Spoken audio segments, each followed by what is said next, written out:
Israel's propaganda aimed at justifying its war on Palestinians in Gaza is being challenged and ridiculed on social media after a series of controversial videos and statements began circulating online.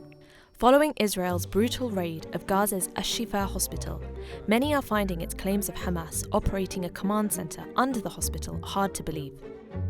Social media users were quick to detect inconsistencies in the Israeli military's narrative, prompting a viral trend on TikTok, with creators parodying videos of Israeli forces showcasing alleged Hamas evidence. There is a list. This list, in Arabic. What is this, you may ask? Hamas tunnels. This is a map of Hamas. This guide is a manual to create weapons of mass destruction. As users mock Israeli claims, like the alleged discovery of Hitler's Mein Kampf in a child's bedroom in Gaza, and the infamous calendar on Al-Shifa's wall supposedly displaying the names of Hamas operatives, Israel's public messaging policy, known as Hasbara, is taking a huge hit. Hebrew for explanation, Hasbara is a public diplomacy scheme that uses information warfare to promote the strategic objectives of the Israeli state. The Israeli narrative is presented as the only legitimate and reliable voice, as per Israel's promotion of itself as the only democracy in the Middle East, while Palestinian voices are presented as violent, anti-Semitic, and untrustworthy. Hasbara targets politicians and the public through mass media, but also through the funding of research centres, NGOs, and lobbying firms. Israel additionally offers Hasbara scholarships and grants to students and young professionals to spread pro-Israel messaging. In 2017, the Israeli Strategic Affairs Ministry even sponsored an app, 4IL, aimed at combating anti-Israeli propaganda online.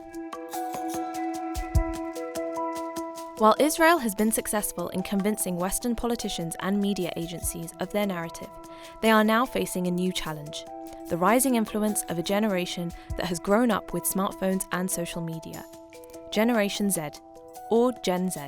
Propaganda that would have been believed in the past is being challenged by tech-savvy youth who use social media networks as their search engines and news feeds. In fact, the abundance of pro-Palestinian messaging on TikTok forced the social media giant to deny allegations that its algorithms were deliberately promoting such content. TikTok pointed out that young people simply support Palestine much more than they do Israel. And the data backs it up. TikTok's Free Palestine hashtag has 25.5 billion views, in contrast with Stand With Israel's 440.4 million.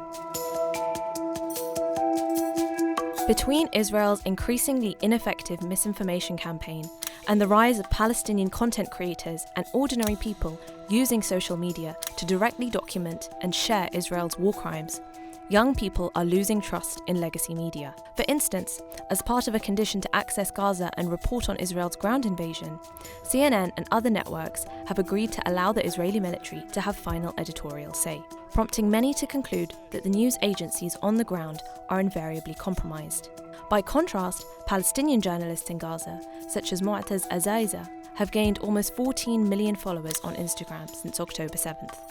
Social media users have also shared their screenshots of genocidal statements made by Israeli officials that were posted online before being deleted, in an effort to highlight the nefarious intentions behind Israel's brutal assault on Gaza.